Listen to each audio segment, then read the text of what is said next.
कि जब ब्रेकअप हो जाए तो क्या करना चाहिए इंसान को। अब ग्रुप डी की नौकरी निकाल लोगे तो क्या हो गया, मतलब बहुत बड़े सितारे बन जाओगे? नहीं होता ना मेरे भाई।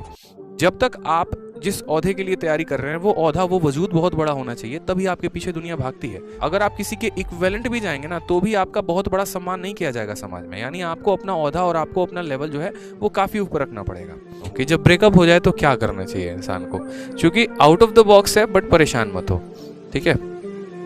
कि ब्रेकअप के बाद वाकई में क्या करें, ठीक है। ये एक बहुत बड़ा मुद्दा हो सकता है, बहुतों के लिए ये छोटी शब्द हो सकती है, जो थोड़े से पढ़ाकू होंगे उनको लगेगा अरे सर क्या बता रहे हैं, ठीक है। लेकिन जिनके साथ जीवन में ऐसी घटना होती है उनके लिए बहुत महत्वपूर्ण बात होती है।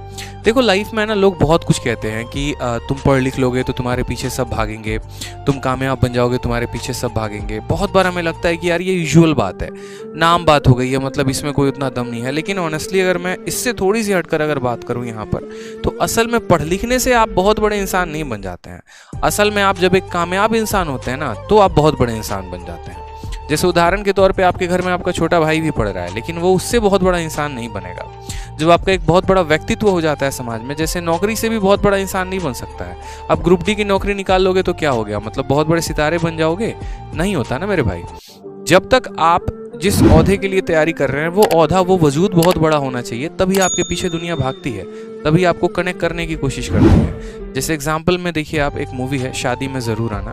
मेरे भाई हीरो क्या रहता है, एक क्लरिकल एसएससी से मान लो कोई एक इंस्पेक्टर पोस्ट पे सिलेक्टेड होता है, और जो उनकी मोहतरमा, जो उनकी मैडम होती हैं, वो यूपीएससी में कोई पर्टिकुलर एक पोस्ट निकालती हैं। तो अगली बार उसको इतना बुरा लग जाता है कि वो उससे भी और ऊपर पोस्ट लेकर आता है, ठीक है। अगर आप किसी के इक्विवेलेंट भी जाएंगे ना, तो भी आपका बहुत बड़ा सम्मान नहीं किया जाएगा समाज में। यानी आपको अपना ओहदा और आपको अपना लेवल जो है वो काफी ऊपर रखना पड़ेगा।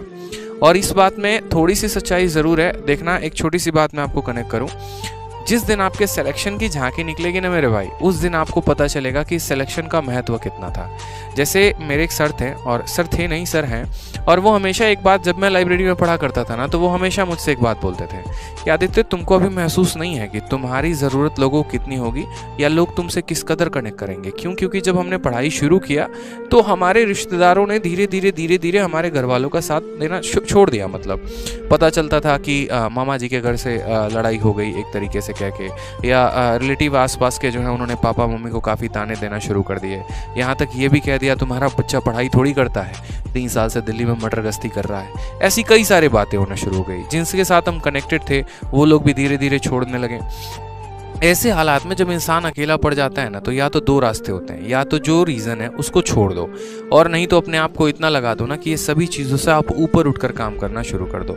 शुरू के तो 2-3 महीने हमने भी काफ़ी बर्बाद किए, ठीक है, 3-4 महीने हो गए बर्बाद।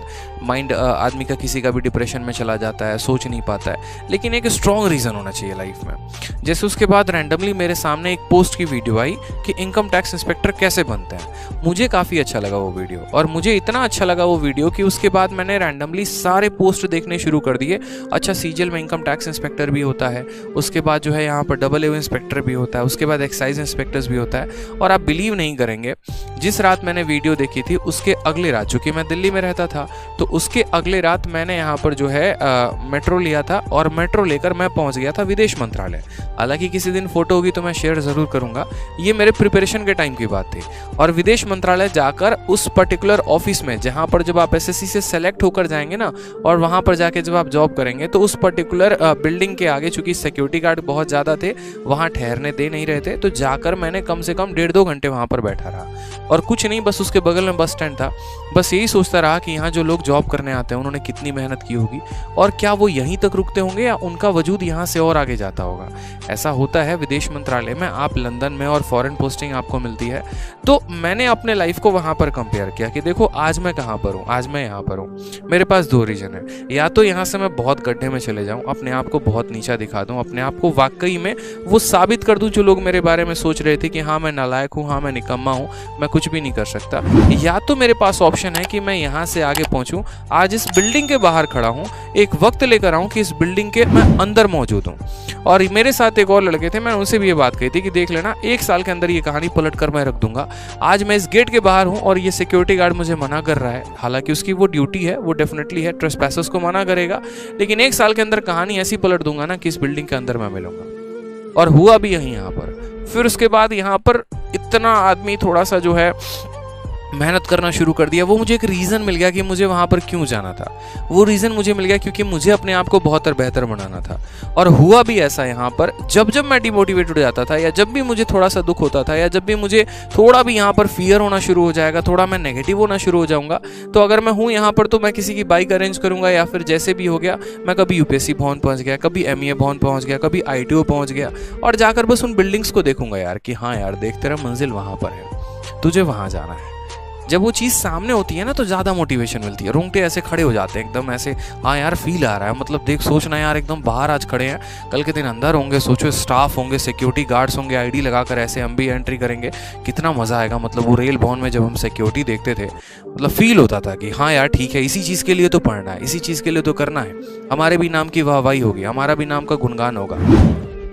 और वाकई हुआ भी ऐसा। जिस दिन मेरा रिजल्ट आया, जिन लोगों को हम नहीं जानते थे ना, उन लोगों की तरफ से भी कॉन्ग्रेचुलेशंस के मैसेजेस आने शुरू हो गए। तो वो एक जो रुतबा होगा ना, वो एक जो जलवा होगा, आप अलग ही बनाएंगे। उसके लिए आपको अंदर से थोड़ा सा पैशनेट होना पड़ेगा, अंदर से थोड़ा सा मोटिवेट होना पड़ेगा, और एक वो स्ट्रॉन्ग रीजन ढूंढना पड़ेगा। वो क्यों का आंसर मिल गया ना, तो फिर तो तहलका ही है लाइफ में मेरे भाई, समझ गए?